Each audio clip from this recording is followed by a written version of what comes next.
Mga kaibigan, handa na ba kayo para sa isang kuwentong magpapataas ng balahibo nyo? Mula sa kailaliman ng karagatan, may ibabahagi akong nakakatakot na karanasan ng mga mangingisda. Isang araw, habang naghahagis ng lambat ang mga mangingisda sa gitna ng dagat, hindi isda ang kanilang nahuli, kundi isang kakaibang nilalang. Mahaba ang mga galamay nito, nagliliyab ang mga mata sa dilim, at kumikinang ang balat sa ilalim ng tubig. Sa sobrang takot, napaatras ang mga mangingisda. Hindi nila akalaing makakahuli sila ng isang nilalang na magbibigay sa kanila ng banggungot.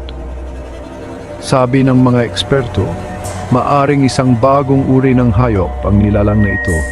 Umaabot daw ng 10 metro ang mga galamay at parang may sariling liwanag ang katawan. Misteryoso talaga ang nilalang na ito. Lalong nagiging misteryoso at nagbibigay ng matinding palaisipan ang karagatan. Halo-halo ang takot at pagkamangha ng mga mangingisda. Sa kabila ng mahabang panahon ng pangingisda, ngayon lang sila nakakita ng ganito.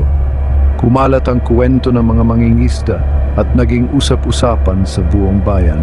Maraming tao ang pumunta sa pantalan para makita ang nakakatakot na nilalang. Pero mga kaibigan, hindi lahat ng misteryo ng karagatan ay dapat nating katakutan.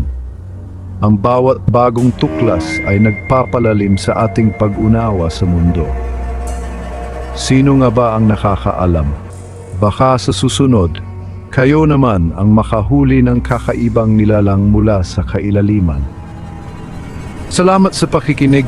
Huwag kalimutang mag-subscribe para sa mas marami pang mga kwentong nakakakilabot. Paalam.